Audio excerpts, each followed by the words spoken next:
இன்றைய தேவ வார்த்தை எசேக்கியேல் 34 அதிகாரம் 16 நான் காணாமற் போனதை தேடி துரத்துண்டதை திரும்ப கொண்டு வந்து, எலும்பு முறிந்ததை காடியங்கட்டி, நசர் கொண்டதை திடப்படுத்துவேன். நியாயத்துக்குத் தக்கதாய் அவைகளை மேய்த்து, புஷ்பியும் பலமுமுள்ளவைகளையோ அழிப்பேன். ஆமேன்.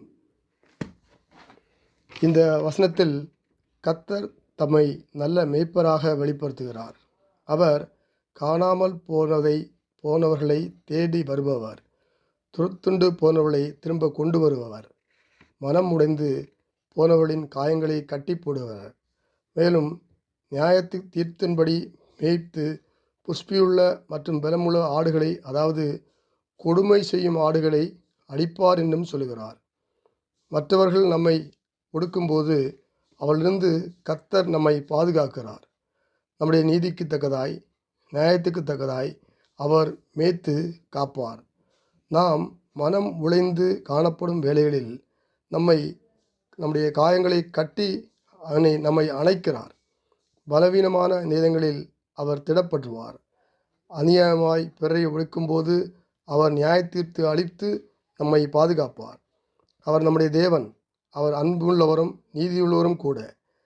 இன்று நாம் எந்த நிலையில் இருந்தாலும், வழி தருளியாக அல்லதோ பலவீனமாக காணப்பட்ட இருந்தாலும் கூட, நாம் கர்த்தரை தேடும்போது நம்மை கட்டி அணைத்து நம்முடைய காலங்களை அவருடைய தழும்புகளால் சுகப்படும்படியாக வழிநடத்துவாராக. இயேசு கிறிஸ்து நாமத்தில் ஆமேன். நல்ல ஆண்டவரே, நமக்கு நன்றி செலுத்துகிறோம். ஒரு புதிய நிலைக்கான கிருபை செய்தபடியாக நம்ம ஸ்தோத்திரிக்கிறோம். இந்த நாள் எனக்கு ஆசீர்வதிக்கும்படியாக ஜெபிக்கிறோம். ஆண்டவரே, ஜெபிக்கிற, வேதம் வாசிக்கிற, இந்த வசனங்களை கேட்கிற உங்களுடைய பிள்ளைகளை ஆசீர்வதித்து பாதுகாத்துடைய எல்லையை பெரிதாக்கும்படியாக ஜெபிக்கிறேன். கர்த்தர் கோட்டைக்குள்ளே மூடி மறைத்து பாதுகாத்து கொடுங்க. ஊழியக்காலுக்காக ஜெபிக்கிறேன். ஆசிரியங்க ஊழியக்கால சுகத்தை விரும்ப கர்த்தருக்கு மைமூண்டாவதாக. ஆண்டவரே, விசுவாசிகளுக்காக ஜெபிக்கிறேன். யார் யாருக்கு சுகமாக காணப்படுகிறாளோ நல்ல சுகத்தை கொடுங்கப்பா. வியாதியிலிருந்து வெளியே தாங்கப்பா. அப்படி தலைமுறையில் சுகமாட்டுங்கப்பா. ஆண்டவரே, யார் யாருக்கு நல்ல வேலை இல்லையா நல்ல வேலையை தாங்கப்பா. வியாபாரம் செய்வதற்கு நல்ல வியாபாரம் தாருங்கப்பா. இந்த நாள் முழுவதும் ஆசீர்வதித்து பாதுகாத்து இரத்த கோட்டைகளை மூடி மறைத்து பாதுகாத்து கொடுங்க. இந்த நாளுக்குரிய ஆசீர்வாதத்தை நிரப்புங்க. இயேசு கிறிஸ்து நாமத்தில் பிதாவே, ஆமென்.